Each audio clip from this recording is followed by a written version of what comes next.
Salve, queridos! Hoje nós vamos tratar de um livro controverso da Bíblia, mas antes deixa eu falar alguma coisa a esse respeito. Vocês sabem que quando a gente fala de leitura de Bíblia, existem muitos pré-conceitos, né? Um deles é que a Bíblia é difícil de ler. Muita gente fala, já tentei ler e tal, mas eu não entendo. Precisa ver que tipo de Bíblia que você tentou ler. Por quê? Porque tem várias, né? Então, você chega numa livraria, vai comprar uma Bíblia, fala, quero uma Bíblia, o cara vai te perguntar qual, porque existem várias, né? Tem aquelas Bíblias um pouco mais difíceis de ler, outras um pouco mais simples, né? Tem aquelas Bíblias que foram escritas na segunda pessoa do plural, e a gente não está habituado, não é que não dê para ler, dá para ler, mas nós, né, não é uma leitura simples de fazer. A que eu uso é essa daqui, chama A Mensagem, ó, tá vendo? A Bíblia em linguagem contemporânea. O que é linguagem contemporânea? É a linguagem do dia a dia que nós usamos. Então, quando você lê esta Bíblia, a qual eu recomendo, né, quem quiser ler, você vai ver que está lendo um livro como se você estivesse lendo um livro qualquer, como um romance, como um policial, enfim, não importa, um livro histórico, uma biografia.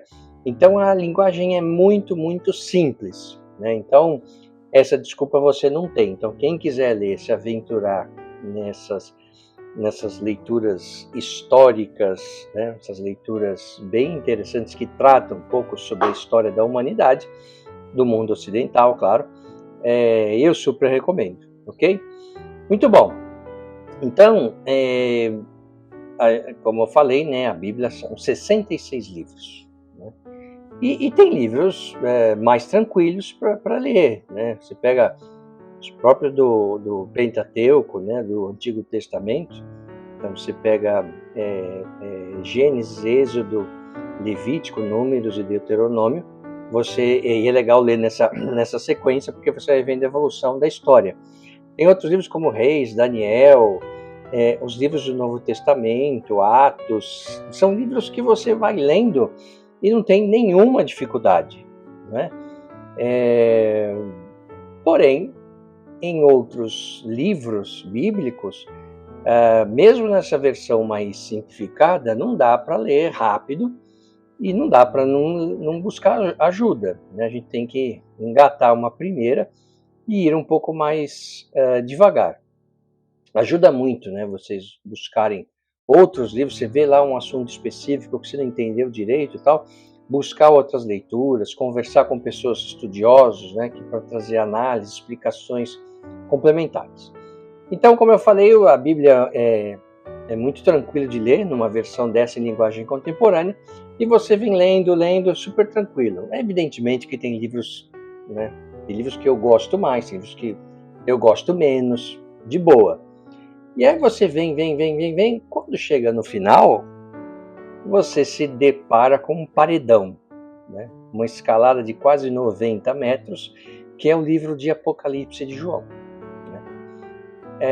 Se você ficar só na leitura simples e literal do texto, você acha capaz de chegar a uma conclusão que João, como diz aquela vozinha, né, para escrever o livro, ele tomou um copo de maconha, né? Dá vontade de perguntar para o João, o que você tomou aí, me dá um pouco, porque é bom. Então o livro de Apocalipse de João, que é o último livro da Bíblia, ele não é um livro de leitura fácil, né? Talvez seja o único, assim, toda a Bíblia. Então você vai ter que pedir ajuda, não tem jeito, né? Então o objetivo desse nosso vídeo de hoje é tentar explicar um pouco, claro, de uma versão super resumida, simplificada, para que não fique um vídeo de 5 horas e que seja palatável, né? Então o livro de Apocalipse, também conhecido como Revelação de João. É a último livro, a última obra do Novo Testamento da Bíblia cristã. Esse livro ele é composto por 22 capítulos e é uma narrativa apocalíptica e profética cheia de simbolismos e visões grandiosas. E por isso que tem várias interpretações, eu vou trazer aqui algumas delas, porque qualquer texto cheio de simbolismos, nós vamos ter aqui várias possibilidades de leitura. Então ele revela as mensagens que Jesus Cristo deu a João, quando ele estava exilado na ilha de Patmos, que era uma colônia penal na costa da Turquia.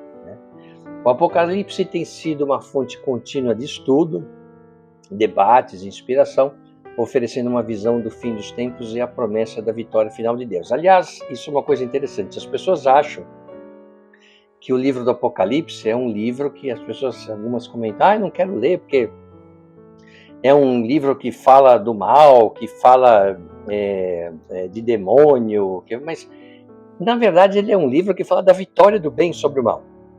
Evidentemente que até chegar à vitória, você vai ver muita coisa estranha lá. Mas é um livro que relata, né, a história da luta do bem contra o mal, onde o bem vence. Né? Mais ou menos no ano 95 depois de Cristo, o imperador romano Domiciano, ele gostava de ser chamado de Nosso Senhor e Deus. Então ele soltou um decreto que qualquer pessoa que tivesse função pública ou testemunhasse no tribunal tinha que oferecer uma porção de incenso para o espírito guardião do imperador e declarar: César é o Senhor. Quem se recusasse podia perder a vida. Então não tinha muito diálogo, né? Eu já falei aqui em outros vídeos sobre como é que os romanos tratavam as pessoas, então não era lá muito fácil. Até mesmo em lugares em que as prisões eram raras, as associações de comércio cortavam relações com aqueles que não ofereciam sacrifício. E os cristãos, claro, não ousavam ir até o tribunal pedir justiça, porque, né, se você vai num comércio e o cara vê que você não venera o César, né, o imperador, ele vai, então não vou fazer negócio com você. E os cristãos não podiam pedir justiça porque, né, a polícia da época ia perguntar por que você não quer vender para ele, e falar porque ele não venera, e aí ia sobrar para o cristão. Né? Olha só, existem 4 maneiras de ler ou de interpretar, né, e de abordar o livro de Apocalipse de João. Tem um grupo de pessoas chamado de preteristas. O que é um preterista? Os preteristas veem o Apocalipse, o livro do Apocalipse, como a descrição dos eventos do primeiro século, né? Especialmente a destruição de Jerusalém em 70 depois de Cristo e a perseguição sobre o imperador Nero. Existe um outro grupo que lê, chamados historicistas. Então, os historicistas interpretam esse livro como uma cronologia da história da igreja, vem dos eventos do Apocalipse como correspondentes a eventos específicos da história cristã. Existe um terceiro grupo, chamado futuristas. Eles acreditam que a maior parte do Apocalipse se refere a eventos que ainda não ocorreram, antecipando um período de tribulação futura, o retorno de Cristo e o estabelecimento do reino milenar. Existe um último grupo, o quarto grupo, chamado de idealista. Né? Os idealistas veem o Apocalipse como um drama simbólico, atemporal, que representa a luta contínua entre o bem e o mal, aplicável em todas as eras da história da igreja. Ou seja, pode ser aplicado na época, né, logo depois de Cristo, depois da Idade Média, na Idade Moderna e na Idade Contemporânea. Então você veja aí qual grupo que você se identifica mais. Dependendo do grupo, você pode ler esse livro de diferentes maneiras. Mas como é que é, então? Vamos falar da introdução e a saudação no capítulo 1. O livro começa com uma introdução, onde João apresenta-se e descreve a revelação que recebeu do próprio Jesus Cristo.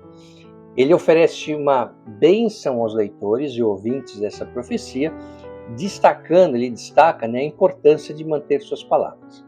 Em seguida, João relata uma visão de Jesus Cristo, em sua glória celestial, uma imagem impressionante com olhos de fogo e uma voz poderosa que estabelece a autoridade e a majestade de Cristo. Todo o livro é escrito dessa forma, né, de uma coisa majestosa, coisas grandes. Né? Depois, nos capítulos 2 e 3, ele menciona as cartas que são enviadas às 7 igrejas. Então, eu já comentei aqui em outros vídeos, né, como o número 7, o número 40 se repetem muito na Bíblia, em vários livros, e tem toda uma discussão a respeito, que eu não vou entrar agora, porque não é o objeto do vídeo. Nos capítulos 2 e 3, João é instruído a escrever cartas a 7 igrejas na Ásia Menor, que é a atual Turquia. Então, é a igreja de Éfeso, Esmirna, Pérgamo, Tiatira, Sardes, Filadélfia e Laodiceia. Cada carta contém uma mensagem específica de Cristo para a igreja local, incluindo elogios, críticas, exortações e promessas. Essas cartas refletem a situação espiritual de cada igreja e servem como advertência e encorajamento para todas as comunidades cristãs, lembrando que a igreja na época estava ainda em formação, era uma coisa ainda muito nova, então tinha muitos ajustes e muitas dúvidas a serem discutidas. Aí nos capítulos 4 e 5 são as visões celestiais. Então João relata que ele é transportado em espírito ao trono celestial de Deus, onde ele descreve uma visão majestosa do trono rodeado por 24 anciãos e 4 seres viventes. Essa visão é um retrato da adoração celestial contínua a Deus. Em seguida, João vê um rolo selado com 7 selos, aí o número 7 de novo, que ninguém pode abrir exceto o Cordeiro, que é Jesus Cristo, que é descrito como tendo sido morto, mas que agora está vivo e vitorioso. Esse rolo simboliza o plano de Deus para a redenção e o julgamento do mundo. Bom, então são 7 selos. Como é que é a abertura desses selos? Nós vamos ver nos capítulos de 6 a 8. Então, cada selo aberto pelo Cordeiro, que é Jesus Cristo, desencadeia uma série de eventos apocalípticos. Então, o primeiro selo, um cavaleiro e um cavalo branco, representando conquista. O segundo selo, um cavaleiro e um cavalo vermelho, simbolizando a guerra. O terceiro selo, um cavaleiro e um cavalo preto, indicando fome. Quarto selo, um cavaleiro e um cavalo pálido, representando a morte. Quinto selo, visão das almas dos mártires clamando por justiça. Sexto selo, distúrbios cósmicos, incluindo terremotos e sinais no céu. Sétimo selo, introduz um silêncio no céu, preparando o caminho para 7 trombetas. Então, de novo, 7. E aqui que vem também aquela história dos 4 cavaleiros do Apocalipse e tal, que certamente você já ouviu falar. Antes de continuarmos, é bom fazer aqui também um comentário, que toda hora se fala sobre a besta do Apocalipse, quem é, quem não é, né? Até porque ele fala lá da besta do Apocalipse, e você vê toda hora, né, algumas pessoas, dizendo que a besta do Apocalipse é tal pessoa, a besta do Apocalipse é um país, é uma região, né, que o mundo está acabando, olha aí os sinais. Vamos falar uma coisa, primeiro, o mundo sempre teve terremoto, guerra, fome, né? E nos tempos antigos, mais ainda do que hoje, né? Outra coisa, todo presidente americano é, por padrão, candidato a ser besta do Apocalipse, desde que ele seja um presidente americano republicano, né? Os democratas são poupados disso, mas todo presidente americano republicano é a besta do Apocalipse. Foi assim com Ronald Reagan, e o nome dele para ajudar era Ronald Wilson Reagan. Ou seja, se você pega as letras de cada nome tem 6 letras. Então imagina, né? Eu vou falar do 666, 666, né? Que é o número da besta já mais para frente. Então, o Ronald Reagan era a besta do Apocalipse. Depois foi o George Bush pai, besta do Apocalipse.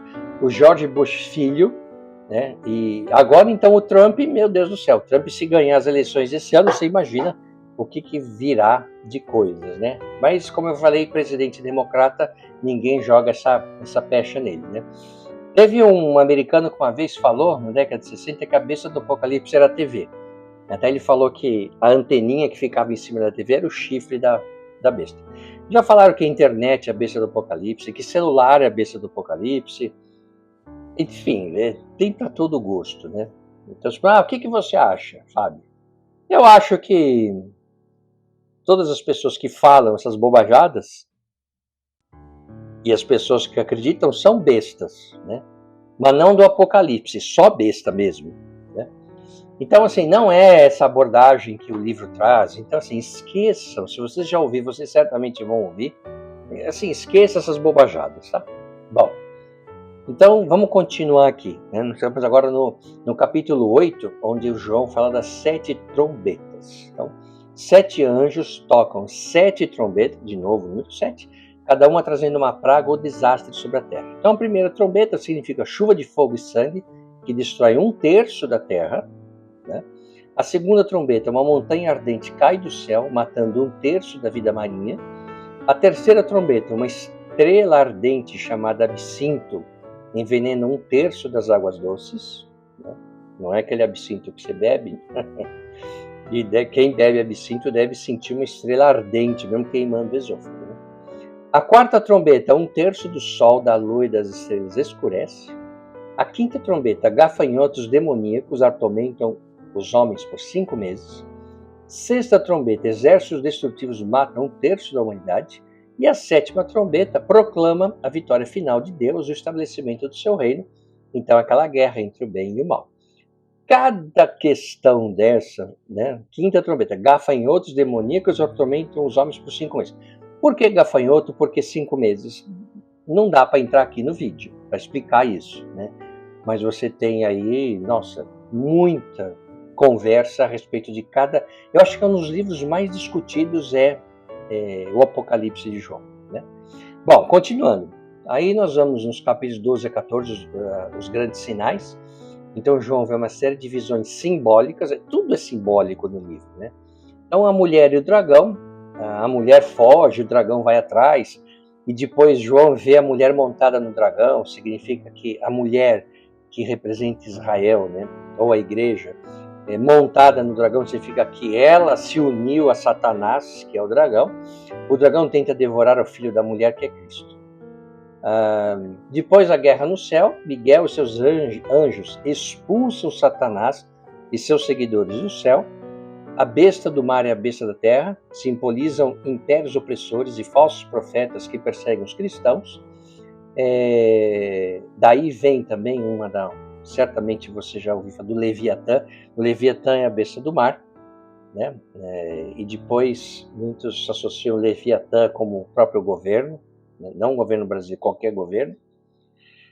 E depois o Cordeiro, 144 mil, uma visão dos seguidores fiéis de Cristo, simbolizando a totalidade do povo redimido de Deus.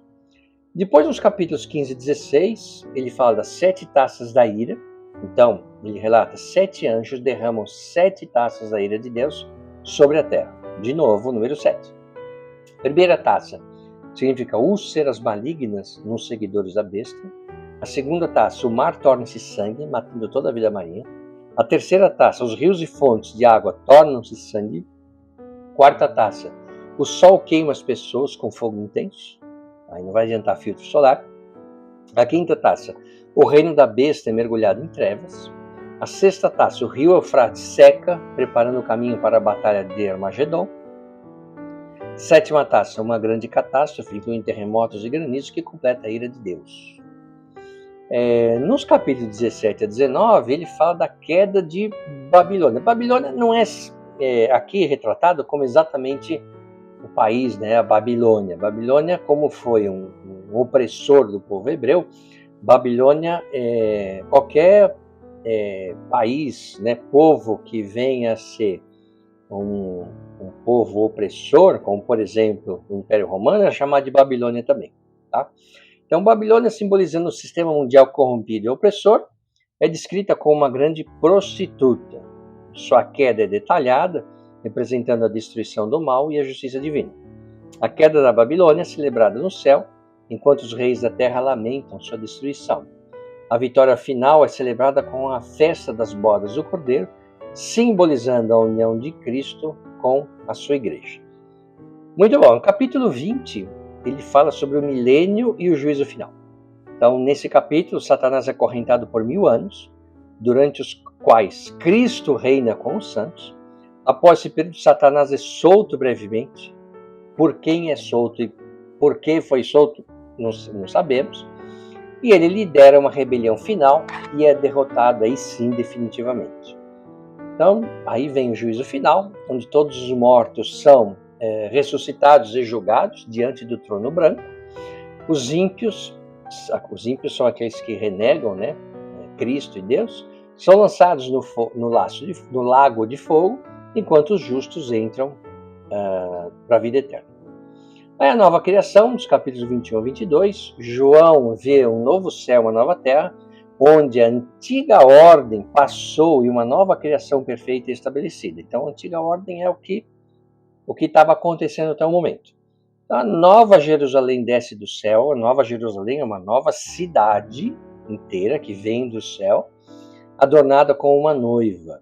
Essa cidade é descrita com detalhes luxuosos e simboliza a presença de Deus com seu povo.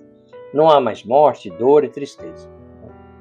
A água da vida e a árvore da vida estão disponíveis a todos os redimidos, marcando a restauração completa e a vida eterna em comunhão com Deus. Então, é um livro que conta a batalha do bem contra o mal, e o bem vence, e o mal, então, deixa de existir.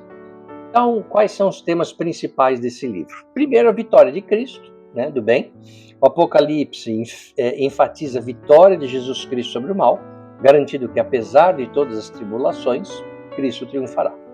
Justiça e julgamento. O livro também destaca a justiça divina, com recompensas para os fiéis e punições para os ímpios, culminando no julgamento final. Depois, esperança e encorajamento. Escrito para encorajar os cristãos perseguidos, o Apocalipse oferece uma esperança poderosa de redenção e vitória final. E, claro, né, cheio de simbolismos e visões. O uso intensivo de simbolismos e visões transmite mensagens profundas e complexas de maneira poderosa e evocativa. Então, como eu falei, todo livro que usa muitos simbolismos é um prato cheio para interpretações, não é? Então, você tem aí, sim, vários grupos que se debruçam até hoje para tentar interpretar esse livro. E aí, claro, não dá para fazer um livro de Apocalipse sem falar no famigerado número 666, que é o livro da besta, ou como dizem também, o número 333, quando a pessoa é meio besta. Então lá, é lógico que no livro de João não fala nada do meio besta, só fala do besta inteiro, que é o 666. Então, no livro, especificamente em Apocalipse capítulo 3, versículo 18, o número 666 é referido como o número da besta. Esse número tem sido objeto de muitas interpretações ao longo dos séculos, mas de forma geral associada ao mal e à oposição a Deus. Então, o que diz esse versículo? Ele diz assim, abre aspas, aqui há sabedoria. Aquele que tem entendimento, calcule o número da besta, porque é o número de um homem, e o seu número é 666. Então, existem várias interpretações, né? Existe primeiro a interpretação numerológica, né? Então, a numerológica é a gematria. Então, nessa gematria, uma técnica de interpretação onde os números são atribuídos a letras, o número 666, ele é frequentemente associado ao nome de uma figura maligna. Uma das interpretações mais comuns é que o 666 representa o imperador romano Nero. Em hebraico, as letras do nome Nero César podem ser somadas para alcançar 666.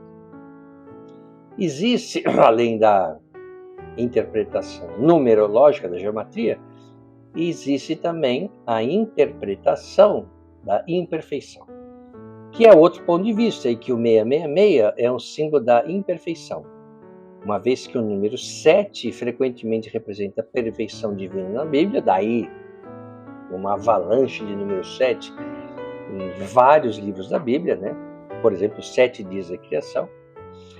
Portanto, 666, um número repetido 3 vezes, indicando ênfase. Então, na verdade, o número é só o 6, mas se repete 3 vezes. Outra coisa, repetição de 3 vezes na Bíblia também é muito comum, né? Quem frequenta a missa, tem muitas partes lá que a gente repete 3 vezes, né? Então, o número 6, que é da imperfeição, ao contrário do 7, que é a perfeição, repetido 3 vezes, poderia simbolizar a imperfeição máxima ou a completa falha. Existe também a interpretação histórica. Então, alguns estudiosos acreditam que o número 666 reflete a oposição do Império Romano ao cristianismo. A perseguição dos cristãos sobre vários imperadores romanos pode ser vista como manifestação do poder dessa besta relatada. Existe também uma interpretação teológica. Muitos teólogos interpretam o número 666 como um símbolo do poder do anticristo, uma figura que se levantará contra Cristo e os cristãos nos últimos dias, que é a batalha que João narra lá no livro. Existe também um significado contemporâneo, que é dos dias de hoje. Então, onde o número 666 é frequentemente associado com o mal em contextos populares, incluindo literatura, filmes e cultura em geral. Já dá para perceber, então, que o mundo está cheio, desse mal. Muitas vezes ele é visto como um símbolo do oculto ou do demoníaco. O número 666 no livro de Apocalipse é um símbolo carregado de significados complexos e múltiplas interpretações. Sejam elas numerológicas, históricas, teológicas, todos apontam para a representação do mal e da oposição a Deus e seu plano divino. Ou seja, não importa a interpretação, se é numerológica, histórica, teológica, se sabe que há um consenso de que o 666 é a representação do mal, seja ele como for e seja ele quem for. Então, o livro de Apocalipse de João, ele é uma obra profundamente simbólica e complexa, como eu já comentei, cheia de mistério e significado teológico. Por isso que é um livro para ler devagar e pedindo ajuda. Ajuda, como eu falo, livros, comentários, complementares que você vai tirando as suas dúvidas. Acho que é, como eu falei, um livro que não dá para você ler sozinho. Ele não apenas oferece uma visão escatológica do fim dos tempos. Escatológica, essa palavra é vista como coisas, escatológica, fez, não é isso. Escatológica significa por último, fim. Como ele é um livro que é o último livro da Bíblia, então o Apocalipse de João é um livro escatológico, porque está no fim, só isso. Apesar dele falar da besta, dessas coisas, dos problemas, da luta do bem contra o mal, ele é uma mensagem de esperança, porque o bem vence, encorajamento e certeza da vitória de Deus sobre o mal. Suas imagens vívidas e sua mensagem poderosa continuam a fascinar e inspirar leitores estudiosos ao longo dos séculos, porque ele oferece um lembrete constante da soberania divina e a promessa de uma nova criação onde a justiça e a paz prevalecerão eternamente. Então, ele é um livro que não é para ter medo de ler, sem dar spoiler aqui, o bem vence no final. Então, é legal ler esse livro porque a gente tem um relato de situações bem grandiosas, fantasiosas. Então, é uma leitura interessante, diferentemente de outros livros que têm uma preocupação muito mais histórica na Bíblia. Ok? Então, um abraço e até o próximo vídeo. O que você acaba de assistir é um resumo, está repleto de simplificações, mas a visão geral é esta mesmo. Agora, se você quiser saber como de fato tudo aconteceu, aí você vai ter que ler a Bíblia.